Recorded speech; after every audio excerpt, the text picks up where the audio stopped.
झुका कि ना ज्योति पनियार के याद दिलेबे छै में के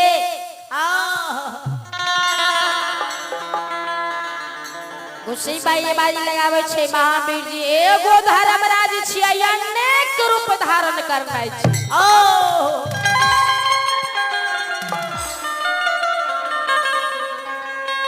एक धर्मराज अनेक रूप धारण कर लिया जय हो सब रूप में मुसाफिर के रूप धारण कर लिया और सब के कन्हा पर के मोटा दे दियो मोटा में कौन चीज देवे मुरही के भाव एगो धर्मराज रहे अनेक रूप धारण कर लेलके आ सब के कन्हा पर भार छे कुछ रूप में धर्मराज पूरब से पश्चिम जाए कुछ रूप में पश्चिम से पूरब जाए कुछ रूप में उत्तर से दक्षिण जाए कुछ रूप में दक्षिण से उत्तर की ओर जाए सबके कन्हा पर जे मोटा देखे ने तो ज्योति बाबा आवाज लगल के कोयली गे होया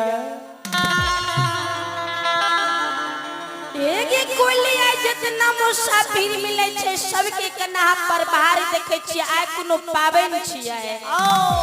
होया आइ कोनो पर्व त्योहार छियै होया कोयली आवाज लगावे गुरु बाबा तई बात मुसाफिरे से न पूछबे जे आइ कोन पाबनि छियै धर्मराज भगवान अनेक रूप में रहे ज्योति पनियार कोढ़िया आवाज लगावे छे मुसाफिर बाबू बाबू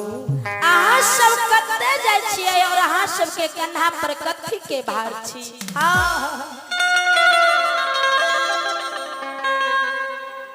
गुस्सी बाई आवाज लगावे अनेक रूप में कोढ़िया मुसाफिर मुसाफिर आइ कार्तिक मास छियै भाई बहन के पर्व भरदुतिया छियै हमरा सब के कन्हा पर मुरही के बाहर से हम सब जाय छियै बहन के द्वारे में आइए हो छियै भरदुतिया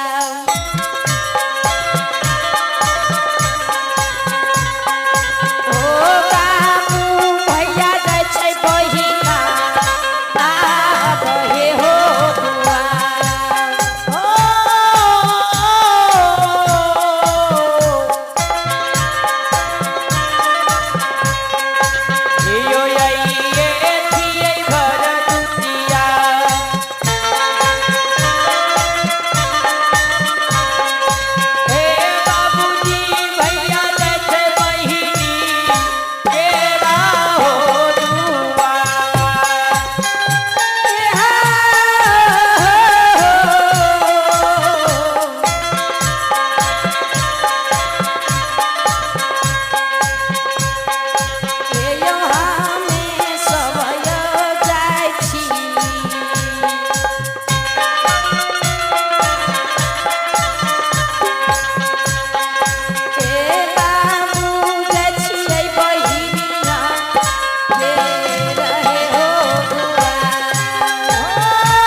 शब्द के सुने ज्योति बाबा का याद करे छे जय में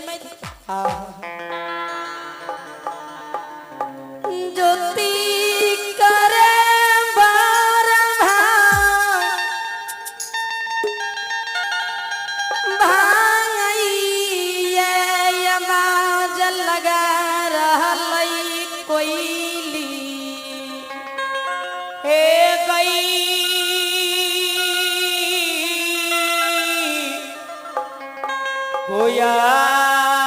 कोयल गई ज्योति बाबा के करीबरी भांगे आंख से आंसू बहे बाज लगावे गे कोया यही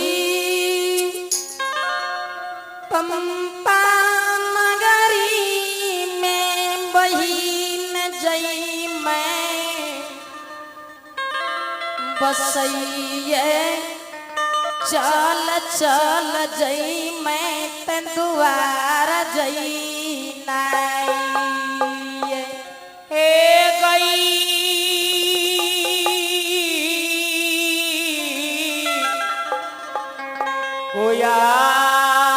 कोयल गे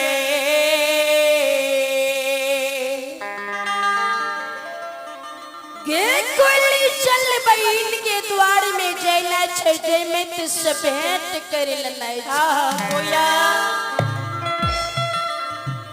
बहिन से मिल लेबे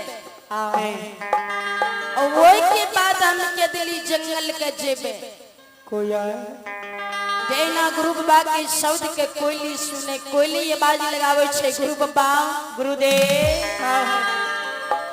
सुख के साथी सब के सब कोई होय छे दुख के साथी केकरो कोई रहे छे हाची नाले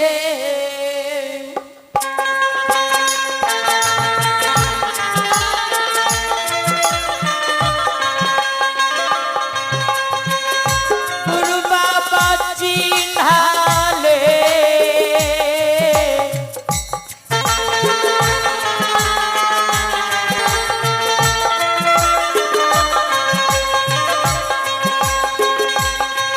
हे बहिना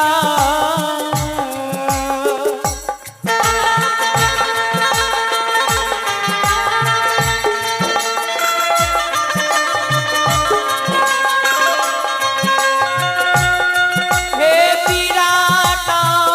होइता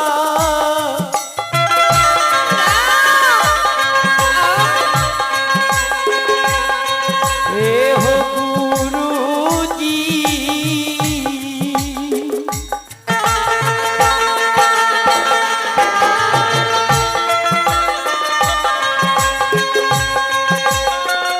होइता पापा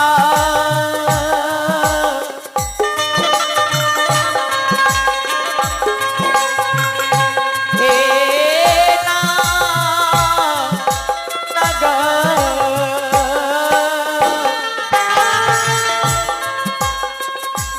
कोयली के याद सया सुबिरे ओ गुरु बाबा गुरुदेव जे बहिन के यहाँ बहिन कहे छिए ओ बहिन वीरान भा जाए जेकरा भगवान दुख लिख लगे ओकरा सुख नहीं भा सके छे आ जेकरा भगवान सुख लिख दिल के ओकरा दुख नहीं होय सुख के साथी सबके सब कोई होइए दुख के साथी केकरो कोई नहीं होइए जय बहिन ले यहाँ के आत्मा व्याकुल भा रहलिए से बहिन यहाँ के पंपा में वीरान भा जाए गुरु बाबा गुरुदेव सेनत भगवान ने अपना कदली न लिख लकैया चलो न कदली जंगल के गुरु ज्योति बाई बाज लगे कोई कोयल